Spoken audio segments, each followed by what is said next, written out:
ભચાઉના ઐતિહાસિક ગરગરિયા ધામ નીલકંઠ મહાદેવ મંદિર તથા રામજી મંદિર ખાતે યોજાનાર ભાગવત સપ્તાહ 3.5 દાયકા બાદ ભચાઉ ખાતે સમસ્ત સમાજોને સાથે જોડી યોજવા જઈ રહી છે ભાગવત કથા। તારીખ 19 જાન્યુઆરીથી 26 જાન્યુઆરી દરમિયાન યોજાનાર કથામાં ધાર્મિક પ્રસંગોથી સમગ્ર ભચાઉ ભક્તિમય બની જશે। મહામંડલેશ્વર પરમ પૂજ્ય શ્રી મહંત શ્રી રામદયાલ દાસજી બાપુજી જીથુડી હનુમાનજી મંદિર જેતપુર દ્વારા આયોજિત શ્રીમદ ભાગવત સપ્તાહ જ્ઞાન યજ્ઞનું રસપાન કથાકાર પૂજ્ય જિગ્નેશ દાદા રાધે રાધેના કંઠે થવાનું છે। મહામંડલેશ્વર પૂજ્ય મહંત શ્રી રામરૂપદાસજી બાપુ ચેલૈયા ધામ બિલખાએ આશીર્વચન આપતા કહ્યું હતું કે કચ્છ ભચાઉની પાવન ધરા પર સૌ સમાજોને સાથે જોડીને પ્રથમ વખત કહી શકાય તેવી કથાનું શ્રવણ સૌ ભાવિક ભક્તો ઉપસ્થિત રહી લાભ લઈ શકે છે। વધુમાં તેઓ શ્રી કહે છે કે કથાના સેવક ઉમિયાશંકર મહારાજ કહે છે કે કથામાં ભવ્ય રાસ ગરબા સંતવાણી તથા ભવ્ય લોકમેળો યોજાશે તેમજ કથા દરમિયાન હજારો ભક્તો એક સાથે પ્રસાદ ગ્રહણ કરી શકે તેવી સેવકો દ્વારા વ્યવસ્થા કરવામાં આવી છે। અહીં મંદિર પરિસરમાં દરરોજ 21 દિવસ સુધી ભાઈઓ બહેનો ભક્તો દ્વારા તથા સાધુ સંતો દ્વારા અખંડ રામધૂન ચાલી રહી છે। અમારા આખા ભચાઉ શહેર તાલુકા માટે ખૂબ જ એક આસ્થા અને શ્રદ્ધાપૂર્વક એક ખૂબ મોટી કથાનું આયોજન પૂજ્ય જિગ્નેશ દાદાના વ્યાસપીઠ સ્થાને થવા જઈ રહ્યું છે અને આજથી 35 વર્ષ પહેલાં પૂજ્ય મોરારી બાપુના વ્યાસપીઠ સ્થાને એક સમસ્ત ગામ દ્વારા કથાનું આયોજન થયેલ। ત્યારબાદ 2001માં આવો એક ભયાનક ભૂકંપ આવેલ, પછી વ્યક્તિગત કે સામાજિક કથાઓ થઈ હોય પણ સમસ્ત ગામ સમસ્ત સમાજ સાથે મળીને આયોજન કોઈ નથી થયેલું। ત્યારે પૂજ્ય જિગ્નેશ દાદાના વ્યાસપીઠ સ્થાને એક ભવ્ય કથાનું આયોજન આ 19 જાન્યુઆરીથી 25 જાન્યુઆરી સુધી રાખવામાં આવેલું છે અને આખું આયોજનમાં અમારું આખું ગામ, દરેક સમાજો, આખો તાલુકો ખૂબ ઉત્સાહ અને ઉમળકાભેર જોડાઈ ગયો છે। સૌ સમાજો સાથે મળી અને આ કથા સમિતિના અધ્યક્ષ તરીકેની મને જવાબદારી આપી છે। ત્યારે આખી સમિતિએ સાથે મળી અને આ કથાનો દ્રષ્ટાંત આખા ગુજરાતમાં, આખા દેશમાં કોઈ પણ કથા હોય ત્યાં દેવા એવી એક વ્યવસ્થા ઊભી કરવાનો અમારો પ્રયાસ છે। કારણ કે અમે એક સંકલ્પ લીધો છે કે આખી કથામાં જે પણ ભોજન પ્રસાદ હોય બિલકુલ બગડે નહીં એના માટેની પૂરતી વ્યવસ્થા રાખવામાં આવેલ છે। 7 દિવસ રોજ 1,000 વૃક્ષોનું વાવેતર કરી અને આની સાથે એક પર્યાવરણનો સંકલ્પ પણ અમે આપવા જઈ રહ્યા છીએ। સાથે આખી કથા અમે પ્લાસ્ટિક ફ્રી, ક્યાંય પણ પ્લાસ્ટિકની કોઈ વસ્તુ ના વપરાય એવો પણ એક સંકલ્પ કરેલો છે। આ કથાના 7 દિવસ દરમિયાન ગામની તમામ ગૌમાતાઓ જે છે એના માટે ચારાની વ્યવસ્થા પણ અમે કરવામાં આવેલી છે।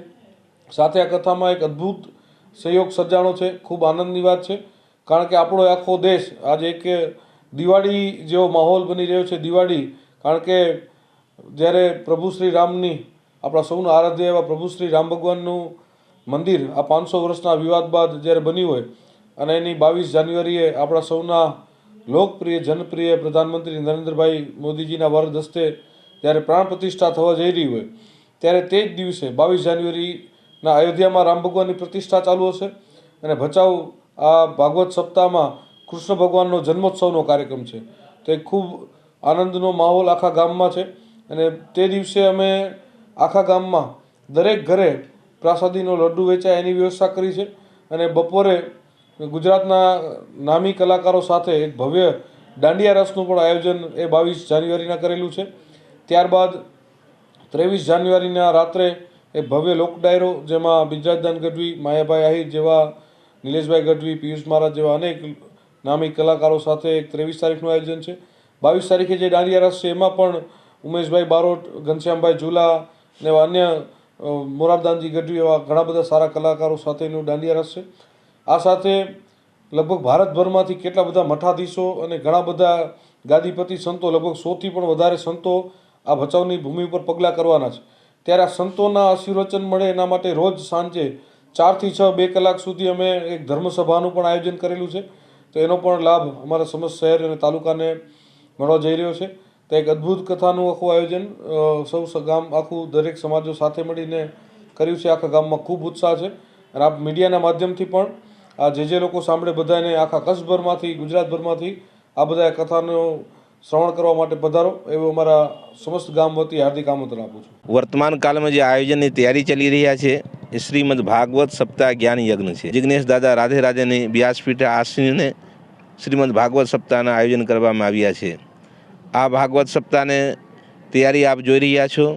આશરે 15,000 જેટલા માણસો આ પંડાલમાં બેસીને કથા શ્રવણ કરી શકે છે. સામે છોરે આપ જોઈ રહ્યા છો રસોડાના એ ડોમ પણ બંધાઈ રહ્યા છે.